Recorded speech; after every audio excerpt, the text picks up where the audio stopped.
I'm not prepared yet. I mean, I'm preparing every day, but doesn't scare me. You know, those are certain things I always think about. There's just no way of like knowing when it comes to like what happens after life or what death is like, or even just the unknowns of life itself. But that's the age-old question. No one knows. For thousands of years since human inception, we've tried to figure out what happens when we die. We've built religions off these things. We've worshipped multiple different things, and no one's really found an answer. The biggest thing that remains a constant about death is that it is always going to be something that's very personal and individual.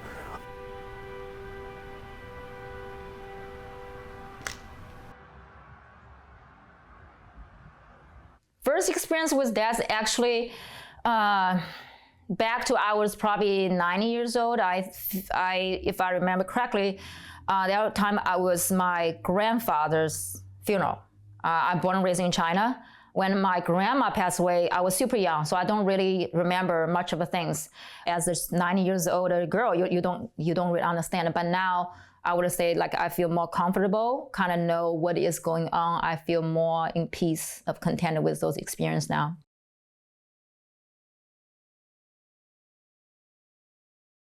I left over a decade ago and taught in the South for that period of time.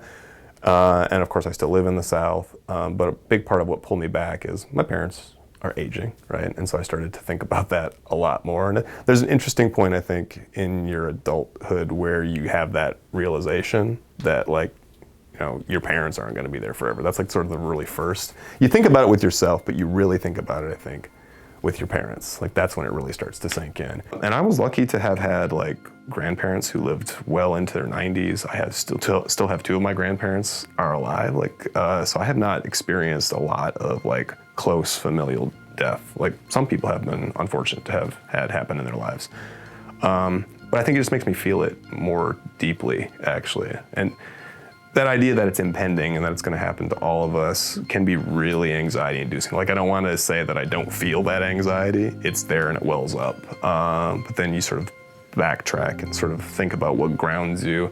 And it's these connections with people that you love and that you see, and that their memory will live on. Okay, so I was probably about like 8 years old when I first thought about it, and that's when you get introduced, you know, in church you get introduced to heaven, and your first communion you kind of understand the afterlife. And again, I didn't really buy into those things. I always liked the idea of that there is something after you die. I mean, there's a movie called Casper the Friendly Ghost, and the idea is unfinished business, and that's when you don't leave the world because you have unfinished business. But it started to get to a point where it's like, well, doesn't everyone have unfinished business when they die? Like, no one's ready to go when they die. The first time I ever experienced death is when my guinea pig died. And it was during a thunderstorm, and she had a heart attack. And it was so jarring to see that 1 minute she was there, a period of extreme stress, and then she was gone.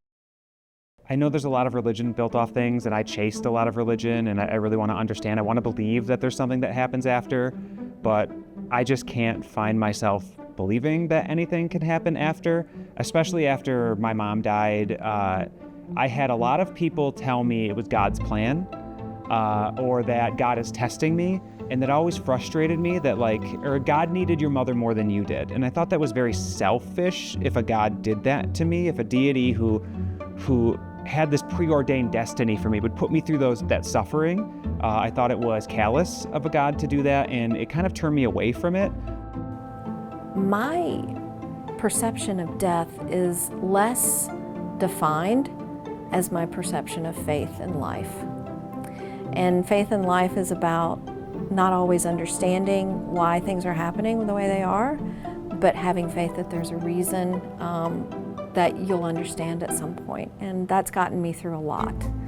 If God is all good and God is all powerful, why do bad things happen to good people? There are those who will say, well, everyone goes to heaven. Okay, I don't care. I don't. I have no control, and I want everyone in heaven, but I don't know. What I do know is someday everyone's gonna die. What is it, 5,700 Americans today woke up for the last time. This was their last day on earth, and who knows what percentage know that. Each of us are gonna die, and when we open our eyes, I believe we'll see God. And when I say we'll see God, I mean we will see what love is. I can't imagine that not being attractive. Do I believe then that everybody who rejects Christianity goes to hell? No, I don't believe that. I don't know. But I believe love will win.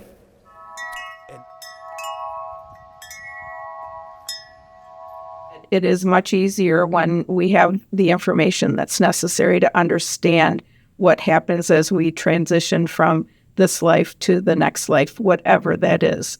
For the years that I've been here, I think in the beginning, what I thought my days would be like and what I would feel each and every day was vastly different through the years.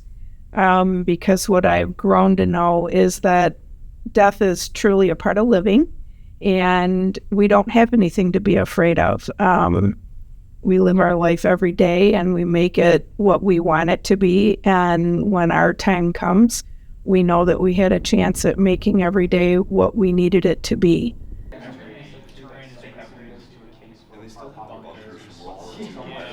Like, the unknown is still scary. Like, it's inherently scary for everyone. And the thing about the unknown is nothing can prepare you for it. It's unknown. There's no such thing as like an absurd death to me. I think dying of like a heart attack or dying of old age is equally as like absurd and kind of like, for lack of a better word, like meaningless as dying, get hit by a car or struck by lightning. Death is death, and at the end of the day, it's like sitting between eternal nothingness and your life, and it's just like this tiny little sliver in between. I can be prepared for death just knowing I'm like living for the minute and doing what I can for myself and for the people around me.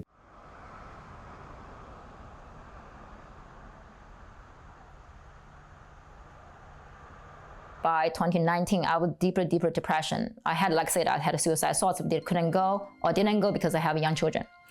So that was the moment I surrendered. Like I was not trying to drive my vehicle that hard, because where I want to go or who I want to be that time did not serve my soul. Like you are smiling, you know, people see you supposed to be happy outside, but inside you never feel that lonely. I think regret is one of the worst things that we as humans can do to ourselves, is do things that we later regret. So I try very hard not to regret a whole lot, because I think when you're dying and you have regret, it's terrifying. Because then you wonder what's going to happen to me when I go, and I haven't lived the way I should have. Either there's an afterlife or there's not, but either way you can finish it knowing you did right by people, you did the best you could. And that's how you take away the fear, is that you lived a life well lived.